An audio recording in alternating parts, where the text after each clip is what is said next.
নির্বাচন আসলে অনেক বসন্তের কোকিল দেখা যায়, যাদেরকে কোনো বিপদে আপদে লড়াইয়ে সংগ্রামে মানুষের পাশে 16, 17, 20 বছর আমরা চোখে দেখিনি প্রিয় ভাই।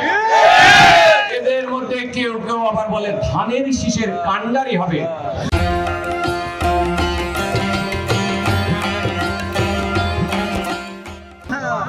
প্রিয় ভাইরা আমার, জনগণের সংগ্রাম কখনো বিফলে যায় না, সংগ্রামী জনগণ কখনো পরাজিত হতে জানে না, পারে না।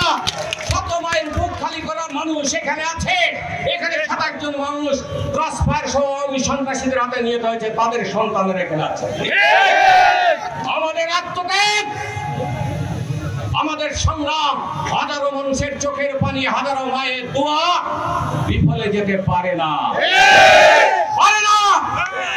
কিছুদিন আগে আমাদের নেতা যে 16টা বছর বিএনপি, যুবদল, ছাত্রদল সহ শহীদের আদর্শের সৈনিকদের 16 বছর আগলে রেখেছিল, যে প্রতিটা লড়াই সংগ্রামে এরপরে নেতৃত্ব দিয়েছিল বাংলাদেশের দক্ষিণ পশ্চিম অঞ্চলের জননন্দিত জননেতা জনাব মাসুদ অরুণ।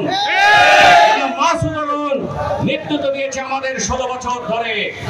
শেখ হাসিনা বিরোধী সংগ্রাম সহ সমস্ত আপদে বিপদে মাসুদ অরুণ আমাদের পাশে ছিল, ছিল কিনা? আমাদের নেতৃত্ব দিয়েছিল কিনা?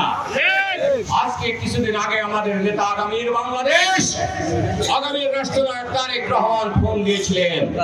এই ফোনটি যেন কোনো ফোন নয়, শুভেচ্ছা বিনিময়ের ফোন নয়, এই ফোন হচ্ছে আগামী দিন কারা এই বাংলাদেশ নামক আমাদের এই প্রিয় মাতৃভূমি এবং এই বাংলাদেশের মানুষকে পরিচালনা করবে।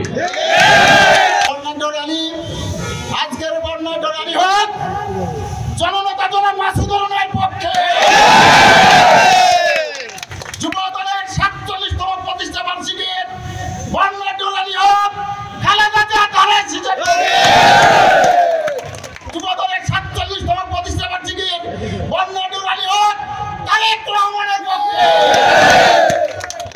যুবদলের 47তম প্রতিষ্ঠা বার্ষিকী হোক আপনাদের নেতা সাবেক সংসদ সদস্য